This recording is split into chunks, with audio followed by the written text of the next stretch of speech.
There is a light that happens out here about 20 minutes before the sun goes down. The hills stop being green and brown and they go red. Not orange, red.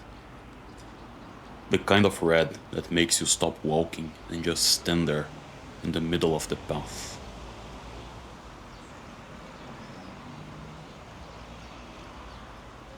I've watched it happen many times now, and it still gets me every single time.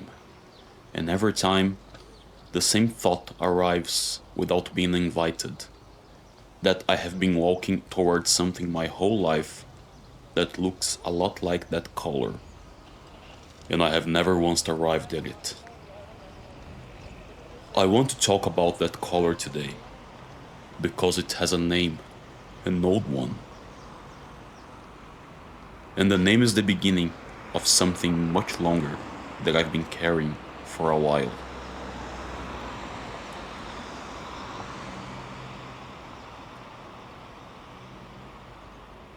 Here's the thing almost nobody says out loud. Most of us walk around with a quiet sense that there is a final version of ourselves. You can feel it on the good days. A you that's a little more whole, a little less afraid, a little more like the person you suspect you are supposed to be. You orient by it, you make decisions by it, and you never reach it.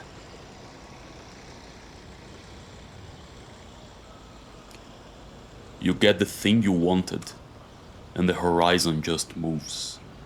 You fix the part of yourself you hated, and a finer flaw shows up behind it. The gap never closes. So, which is it? Is there a finish line to becoming a person? Some final, completed self you could actually arrive at and rest in?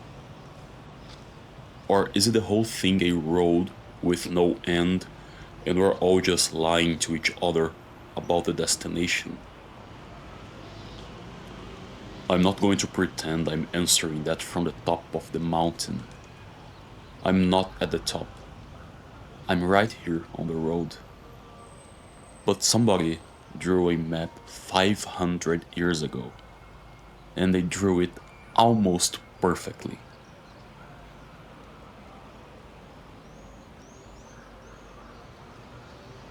There was a tradition of slightly mad men who spent their lives bent over fires, claiming they could turn lead into gold.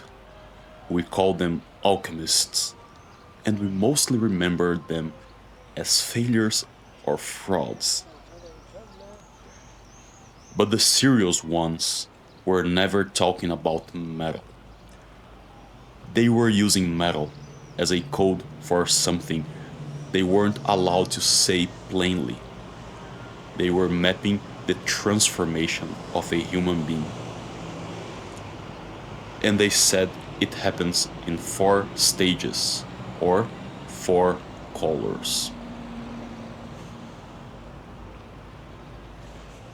The first one is nigredo, the blackening, the rot, the dark night, the part where the old self has to fall apart and decompose before anything new can grow. You know when you're in it. It hurts. It announces itself. The second is albedo, the whitening, the washing, the long, unglamorous discipline rebuilding. You get up, you train, you clean, you show up, you do it again. Nobody claps for the albedo. There is no drama in it.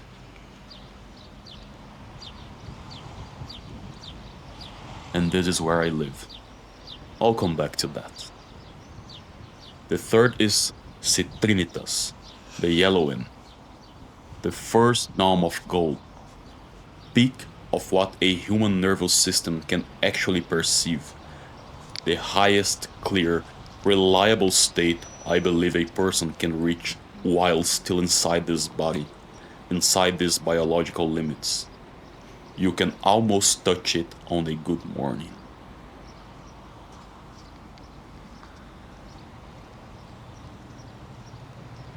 And then there is the fourth, the red one, Rubedo.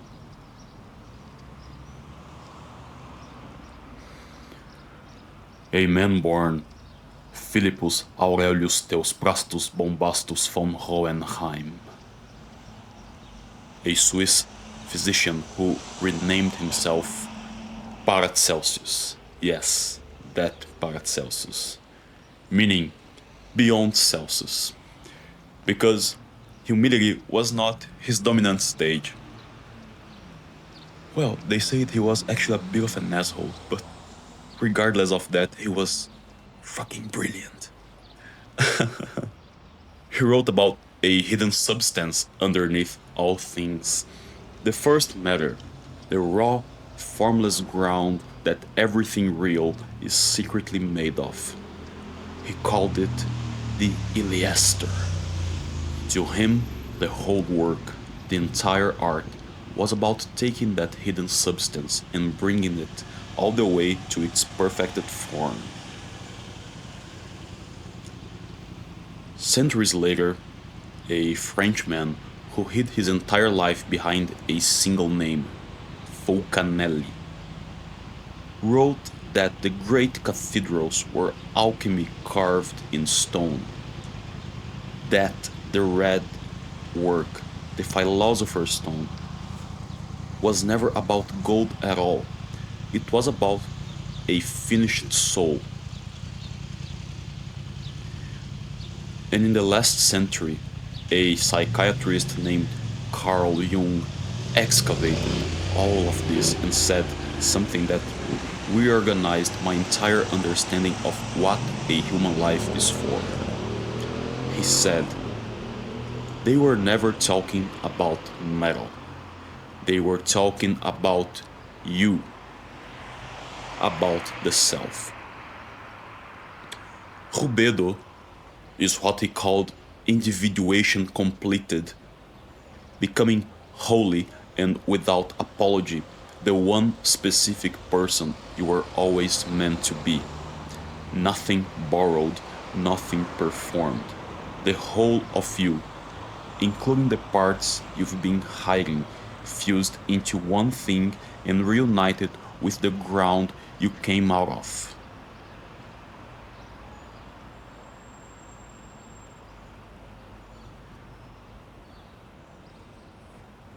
Now here's what makes Rubedo the strangest of the four. It is the least material. Nigredo, for example, you can feel it hurts. You know when you're in it. Albedo, you can do its work, its sweat, its reps. Citrinitas, you can almost touch. But Rubedo, everyone got near it went quiet. There's an old discipline, very old, of only describing the highest thing by what it is not. Not this, not that. Beyond the ruler that measures everything else. Every word you put on Rubedo makes it smaller. Every definition is a cage built around something that doesn't fit the cages.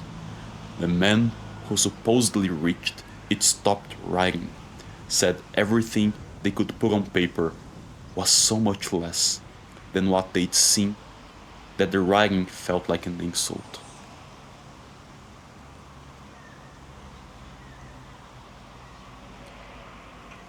So this is the question I genuinely cannot put down.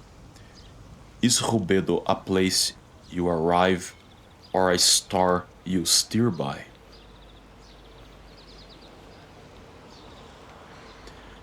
Because those are two completely different lives. If it's a destination, then everyone who dies still on the road failed, and almost everyone dies still on the road. That's a brutal way to read a life. But if it's a star, a fixed red point hung up there that you navigate by, that you were never actually meant to land on, then the walking itself is the work. The road isn't the obstacle between me and Albedo. The road is how the Albedo touches a human life as direction, not as arrival.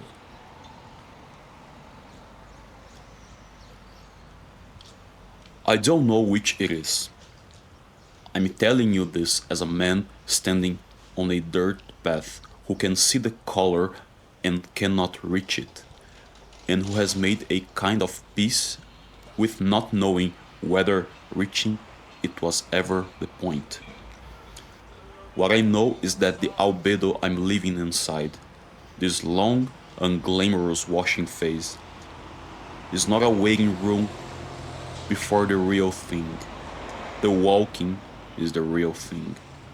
And every step taken in the direction of the red is itself part of the work, whether or not the red is ever arrived at.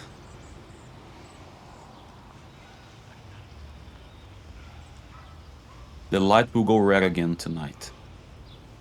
I'll probably stop in the middle of the path, and I'll keep walking toward it, knowing fully that I won't arrive. Maybe that's the whole instruction. So I'll keep walking, who knows. If you like this video, consider subscribing to the channel, and there is a link in the description to some art that you can support the channel by purchasing one. Thank you, and see you in the next one. El Psy Conglu.